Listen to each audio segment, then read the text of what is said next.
अरे बिल्कुल पहलू में हमारा जो ईस्टर्न हमसाया है। मुझे आज तक भारत के अंदर जाके ये फीलिंग्स नहीं आई कि ये मेरा मुल्क नहीं है, या मैं किसी, या मुझे कोई डर है, या मुझे कोई खौफ है किसी से। ये एक सेकंड के लिए, आज से नहीं, पिछले 20 सालों से जा रहा हूं। पाकिस्तानी इतने बदनाम है यहाँ पर कि उनके वीज़े रिजेक्ट होते हैं, इंडियन के वीज़े लगते हैं, क्योंकि हर कीम पोस्ट पर आपको इंडियन नज़र आएगा। जहाँ इंडियन नज़र आएगा वो अपनी पूरी लॉबी इकट्ठी कर लेता है और पाकिस्तानी फ़ौरन एक दूसरे को भगाते हैं। एक साइड पे खबर ये है कि गल्फ कंट्री, खासतौर पे अगर दुबई की बात करें, पाकिस्तान के मुख्तलिफ सिटीज़ के वीज़ा को उन्होंने बैन किया है। दूसरी साइड पे थाईलैंड जैसे कंट्री ने इंडियंस के लिए वीज़ा फ्री एंट्री की है। लेकिन इस वक्त जिस तरीके से हिंदुस्तान तरक्की कर चुका है, अब आपकी मजबूरी है उनको फॉलो करना, उनके साथ चलना। और यहाँ पर पाकिस्तानियों की टगे की औकात नहीं है, क्योंकि एक दूसरे को ये सपोर्ट नहीं करते हैं और बांग्लादेशी आपसे नफरत करते हैं। और दूसरा, आपके ज़हन में जो शुरू से आपके निसाब में या दूसरी चीजों में हिंदुओं के खिलाफ जो नफरत डाली जाती है, मैं उसके सब खिलाफ हूँ। जज्बा गायब हो गया पराचा साहब, और क्यों गायब हो गया? इसलिए क्योंकि हमारी जातियात ने तरजीह ले ली है।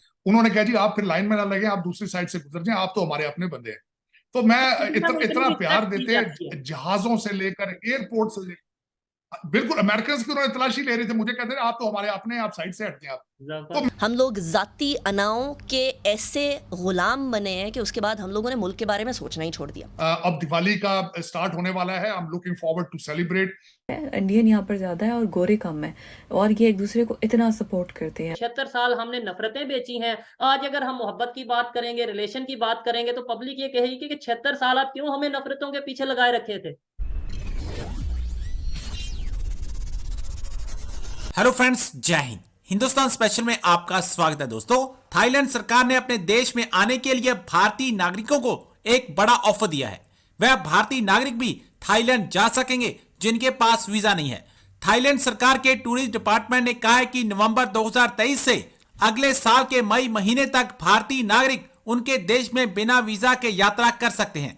6 मंथ्स तक यह वीजा छूट जारी रहेगी। भारत के साथ साथ ताइवान के यात्रियों के लिए भी थाईलैंड ने वीजा आवश्यकताओं में छूट दी है। थाई सरकार ने यह घोषणा उस समय की है जब थाईलैंड में हाई टूरिज्म सीजन का समय शुरू होने जा रहा है। इस कदम के पीछे का उद्देश्य ज्यादा से ज्यादा पर्यटकों को अपने देश की ओर आकर्षित करना है। 24 अक्टूबर को श्रीलंका के विदेश मंत्री ने बताया था कि उनकी सरकार ने 31 मार्च 2024 तक अपने देश में भारतीय पर्यटकों को वीजा फ्री एंट्री देने का फैसला किया है। अब थाईलैंड सरकार और श्रीलंका सरकार के इस फैसले से पाकिस्तान सख्ते में है। सर, अब मुझे ये बताइएगा, आपने इंडिया का पहले भी विजिट कर चुके हैं, कितनी बार विजिट कर चुके हैं, ये भी बताइएगा, क्या एक्सपीरियंस रहा। और जब आप खास तौर पे बताते हैं वहां पे किसी को, नो डाउट आप तो बहुत पॉपुलर हैं वहां पे, बहुत लोग आपको सुनते हैं, देखते हैं, बताने की जरूरत ना शायद पड़ती हो कि भाई मैं पाकिस्तान से हूं या मैं कौन हूं, लेकिन फिर भी जब आप अपना इंट्रोडक्शन करवाते हैं, क्या आपको वहां पे फेस करना पड़ता है? कैसा आपका एक्सपीरियंस रहा और कब नेक्स्ट आप जाने वाले हैं इंडिया?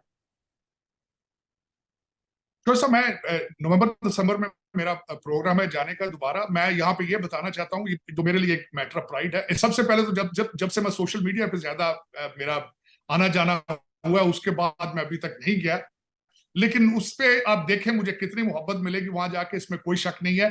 बल्कि यहाँ पे मैं जहां जाता हूँ, अब से 2 हफ्ता पहले मैं टेक्सास में था, ह्यूस्टन में मुझे मेरे मेरे भाई मिले भारत से जो थे, उन्होंने तस्वीरें खिंचाई मेरे साथ। मैं सैन एंटोनियो में गया, वहां मुझे अपने भारतीय जो थे वो दोस्त मिले। आप सोच नहीं सकते, ये अगले दिन दुशहरा था, मुझे एटलीस्ट 100-150 मैसेज आया भारत से। अब दिवाली का स्टार्ट होने वाला है, I am looking forward to celebrate. इस संडे को मैं एक इवेंट है वहां, मैं going as a speaker guest जा रहा हूं वहां पे। लेकिन जो मैं तकरीबन हर साल 2 साल बाद मैं भारत जाता हूं। उसकी मैं एक और बात आपको बताना चाहूंगा कि मैंने अक्सर आपको बताया, जसदीप सिंह हैं जो मेरे भाइयों से ज्यादा मेरा रिलेशनशिप है, मेरे फैमिली मेंबर जी। मैं जब भी पाकिस्तान जाता हूं मेरे साथ जाते हैं, जब वो भारत जाते हैं तो मैं उनके साथ जाता हूँ। उनका प्रोग्राम है नवंबर दिसंबर में जाने का। वो मध्य प्रदेश से हैं, इंदौर से। इंदौर में मुझे यही लगता है जिस तरह Indore is my second home. लेकिन उसमें ये मैं बताना चाहूंगा, जब मैं सरकारी डेलीगेशंस के साथ कई दफा गया हूं, जिसमें मैं वाहिद मुसलमान अमेरिकन होता था डेलीगेशंस में, और मैं हमेशा सिर्फ इस चीज को फील करने के लिए कि रिएक्शन क्या आता है, मैंने कभी नहीं किसी को बताया कि मैं अमेरिकन, मैं बताता था हम पाकिस्तानी। और आप सोच नहीं सकते कि उनका सडनली बिहेवियर चेंज हो जाता था। मैं एक इंटरेस्टिंग बात बताऊंगा कि एक दफा मैं अपने एक गवर्नर फ्रॉम यहाँ से, एक गवर्नर थे, उनके साथ एक डेलीगेशन में गया।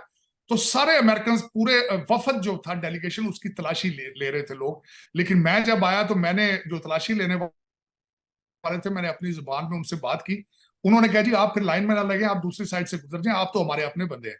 तो मैं इतना प्यार देते हैं, जहाजों से लेकर एयरपोर्ट से लेकर, बिल्कुल अमेरिकन की उन्होंने तलाशी ले रही थे, मुझे कहते हैं आप तो हमारे अपने, आप साइड से हटते हैं आप। तो मैं आप इतना प्यार होता है, और मैं जरूरी समझता हूं, मैं जब भी भारत जाता हूं मैं जाके वहां लोटस, एक वहां दिल्ली के अंदर एक लोटस चर्च है, आप कह लें इबादत वाली जगह, वहां जाता हूं।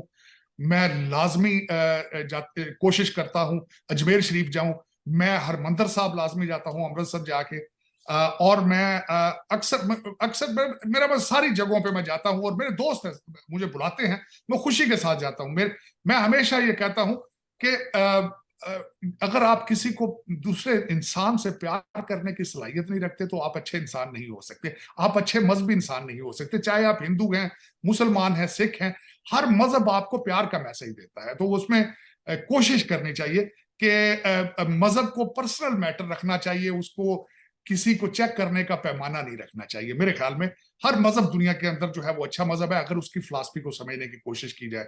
तो मैं अगले महीने जाऊंगा, चौधरी साहब आपको बता के जाऊंगा, प्लान करके जाऊंगा, और मेरी ये ख्वाहिश है कि एक दिन आप और मैं दोनों इकट्ठे भारत जाएं, और न्यू दिल्ली से जाकर हरमंदिर साहब से, जी जी, सर मुझे हरमंदिर लगा साहब आप से कह रहे हैं जाके मैं नेक्स्ट प्रोग्राम मंथ करें। जाऊंगा, और आपने बोला आपको बता कर जाऊंगा, मुझे लगा आप कह रहे थे मैं आपको साथ लेकर जाऊंगा। लेके जाऊं, मैं कोशिश मेरी कोशिश है कि मैं आपको साथ लेके जाऊंगा, और जाके न्यू दिल्ली से हम प्रोग्राम करें, वहां से लाइव प्रोग्राम करें, हरमंदिर साहब से जाके प्रोग्राम करें। मेरी ये ख्वाहिश है। और देखें, जब आप सोच लेते हैं तो हो जाता है, मेरे ख्याल में मेरी ये ख्वाहिश है, और मेरी दुआ भी है इस चीज के लिए कि हम इकट्ठे जाएं, अपने भाइयों से, अपनी बहनों से मिलकर आए। और एक मिनट के लिए आप एक सेकंड के लिए भी चौधरी साहब ये नहीं सोचेंगे कि you are on foreign soil. मुझे आज तक भारत के अंदर जाके ये फीलिंग्स नहीं आई कि ये मेरा मुल्क नहीं है, या मुझे कोई डर है, या मुझे कोई खौफ है किसी से।